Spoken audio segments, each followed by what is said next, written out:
Morning light slid across the boutique floor like a held breath.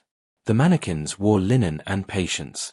Sarah stood behind the counter, hands resting on the wood she had sanded herself, and listened to the building wake. Pipes clicked. A bus sighed outside. The bell above the door waited. This place had taken years to become quiet. She had learned how to make it that way. Her marriage had learned the opposite. Noise had crept in without asking. Not shouting, not slammed doors. Just little taps. Notifications muted. Smiles delayed. The slow relocation of attention from one room to another. She had told herself not to watch. Watching changed nothing. It only bruised the watching. Sarah folded scarves, one by one, the colors named after weather and herbs. She remembered choosing them with a man who once held her elbow crossing streets. He had liked the feel of fabric, how it remembered hands. He had said her shop would teach people how to slow down. He had said it like a promise he could keep. The bell rang. A woman entered as if the door were a stage cue. Heels, perfume, laughter practiced thin. She carried herself with the confidence of someone spending someone else's money, a confidence that never worried about tomorrow. The card appeared early, between fingers with manicured certainty, flashed to no one in particular, as if it could light the room. Sarah did not look at the card.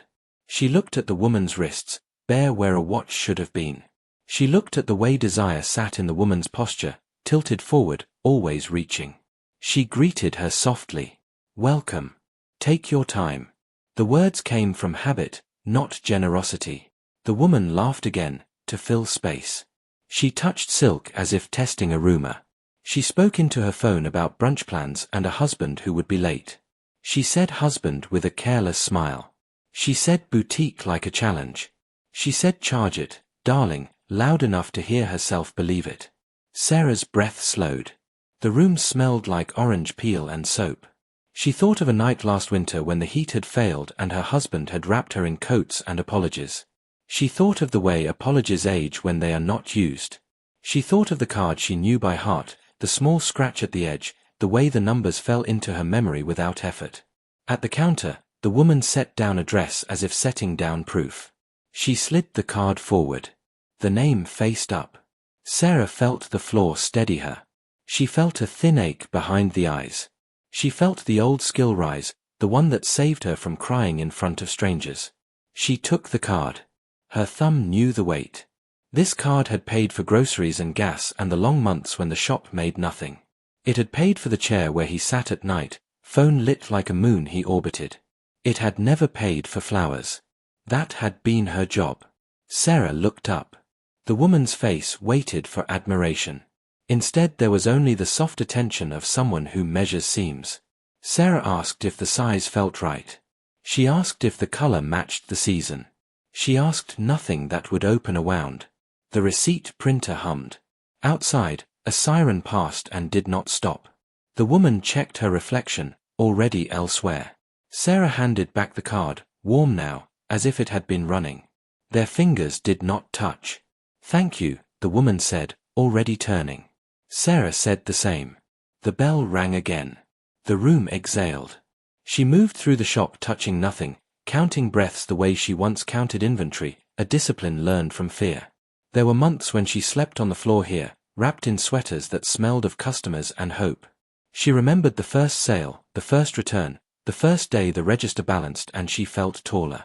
She remembered him standing in the doorway with coffee, saying proud as if it were a shared language. Pride had thinned since then, stretched by silence, by a tenderness rationed. She had asked once, quietly, if he was lonely. He had said everyone is. The answer had closed a door she did not know how to reopen. Outside, the afternoon leaned toward evening, the city doing what it always did when hearts were busy breaking, which was to continue.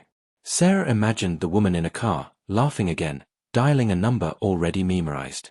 She imagined the sound of his voice when he answered, the practiced warmth, the way warmth can be learned like a language too. She did not imagine confrontation. She imagined a table at home, bare except for a single glass, and the patience it would take to sit there. She imagined the cost of patience, how it is paid daily, how it compounds.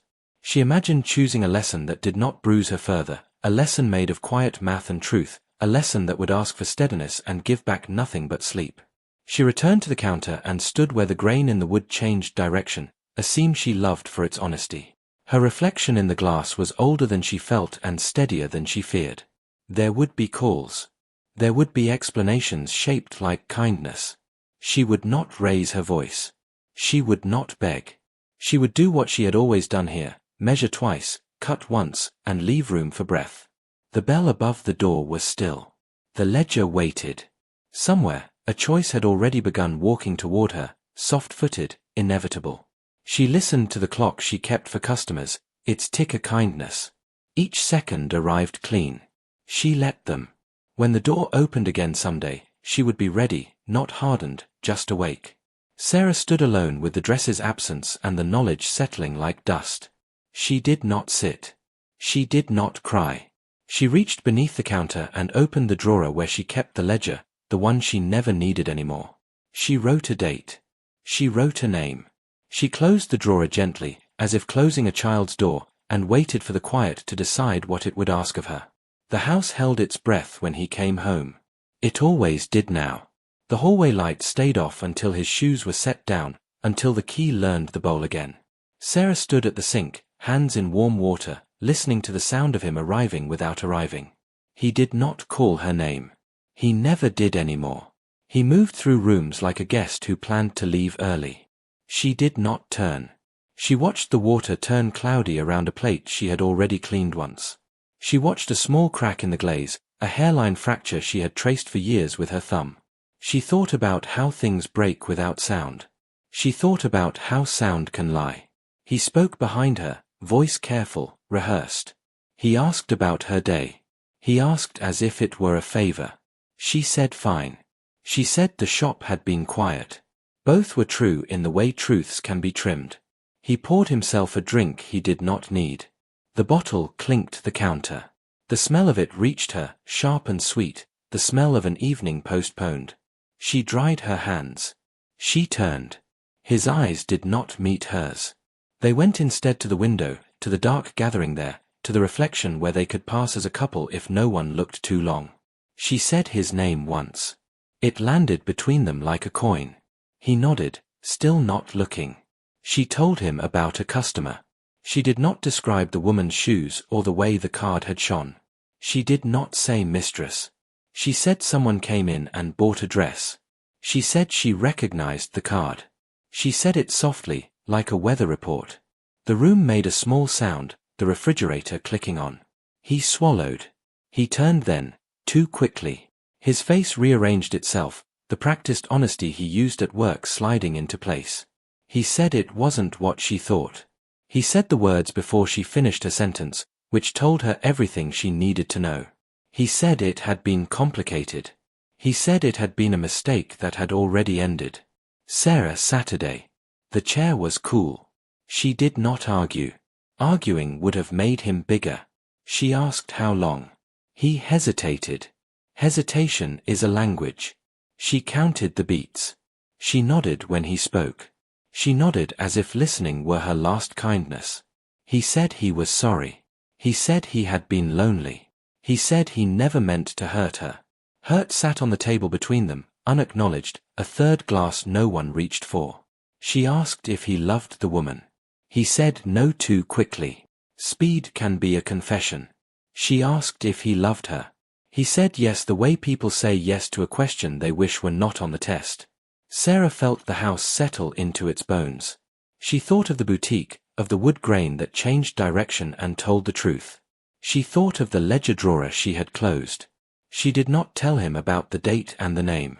She did not tell him about the math she had begun to do, the slow arithmetic of dignity. She said she needed time.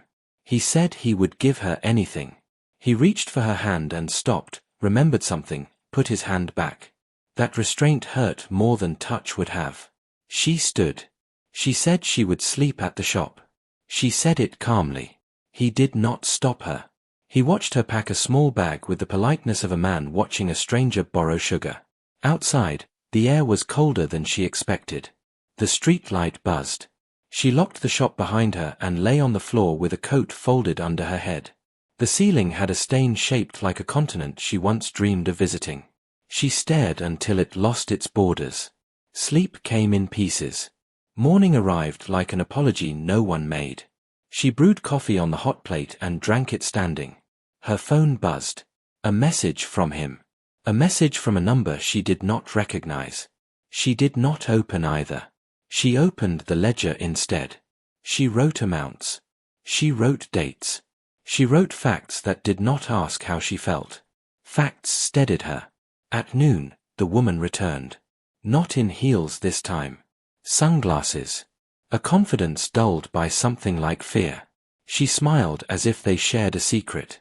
She said the dress was perfect. She said her husband loved it. She said husband again. Sarah listened. She saw the tremor in the woman's hand when she set the bag down. Sarah said she was glad. The woman asked if Sarah would hold another dress. She slid the card forward again, the same card, the same scratch. Sarah placed her hand over it, not touching, just covering, like shading a flame. She said quietly that the account had been changed. She said the words without edge. She said the shop accepted other forms of payment. She waited. The woman's face went blank. Then it filled with something like calculation. She laughed, a little too loud. She said there must be a mistake. Sarah shook her head.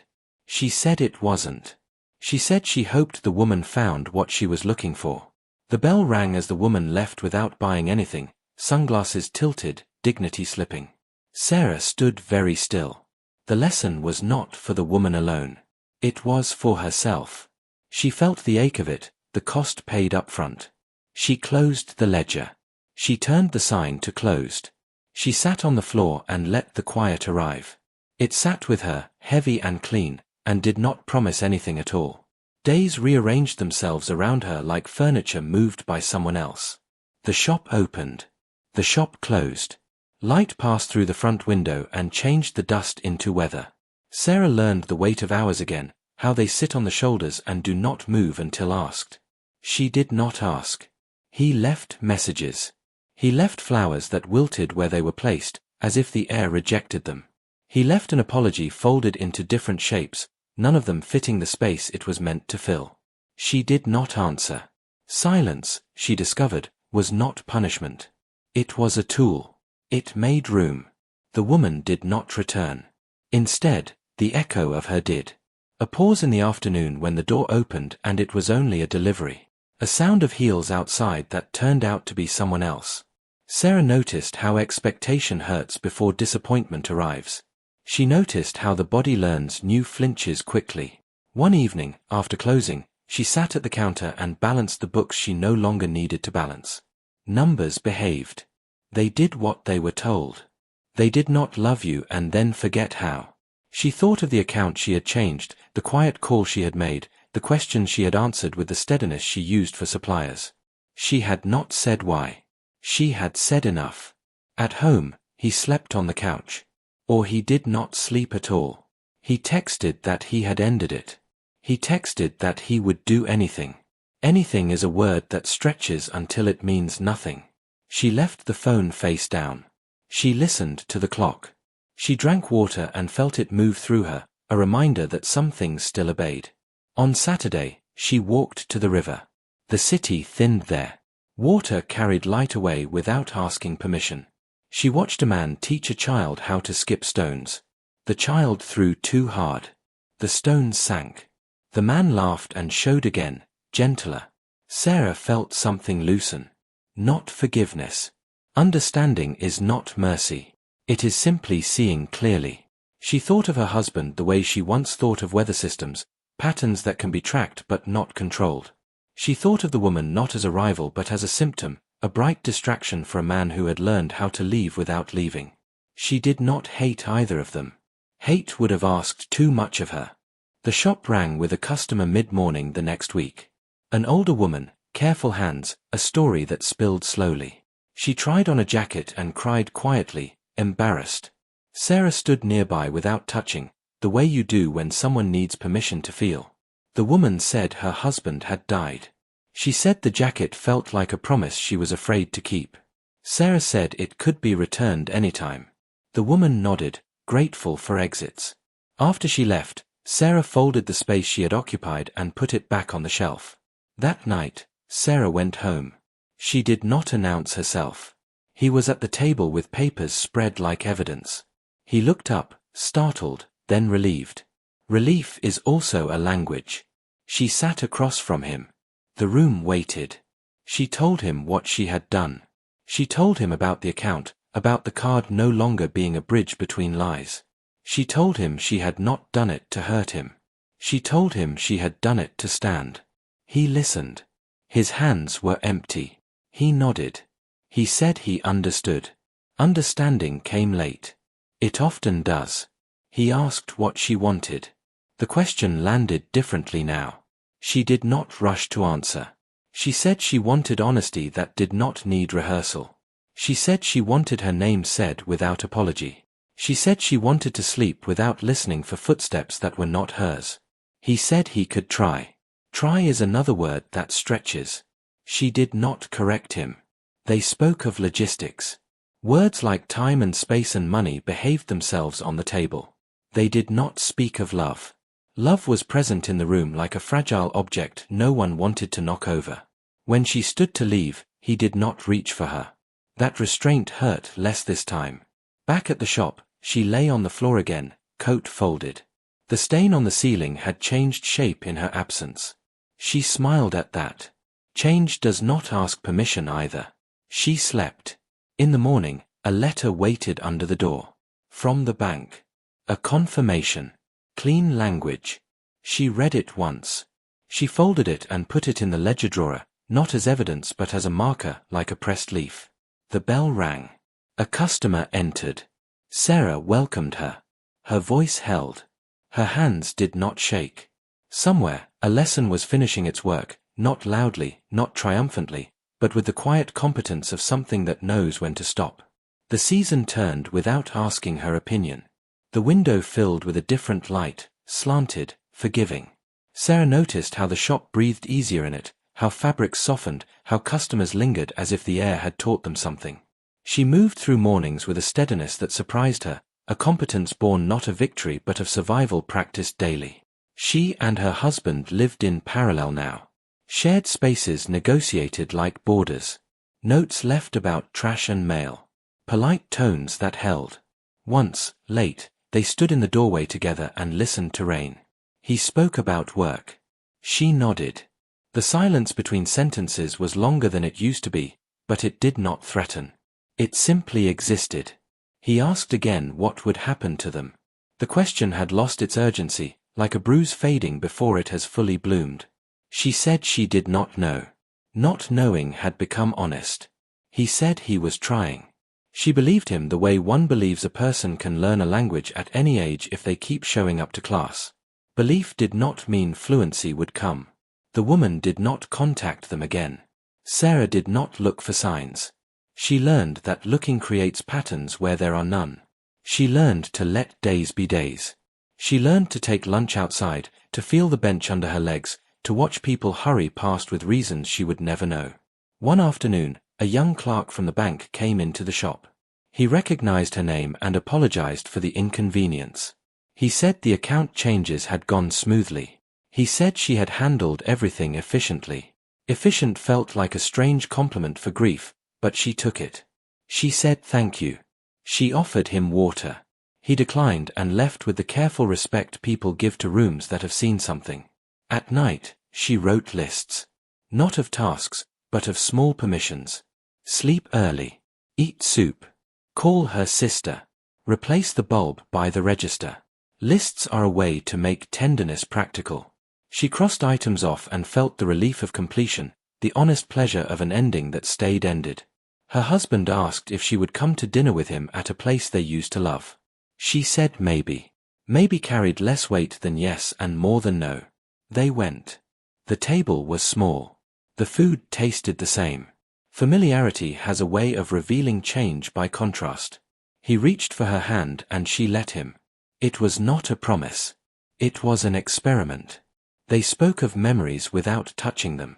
He apologized again, differently this time, without explanation, without self-defense. He said he had been careless with something he did not know how to value properly. She listened. Carelessness is not cruelty, but it leaves the same marks. She told him she had learned how to stand without him. The words surprised them both. After dinner, they walked. The city hummed. A busker played a song neither recognized. They stopped under a tree that dropped leaves like decisions. He asked if standing meant leaving. She said standing meant not shrinking. The difference mattered. Back at the shop, late, she sat on the counter and swung her legs like a child. The ledger drawer stayed closed now. She had not opened it in weeks. The lesson had settled.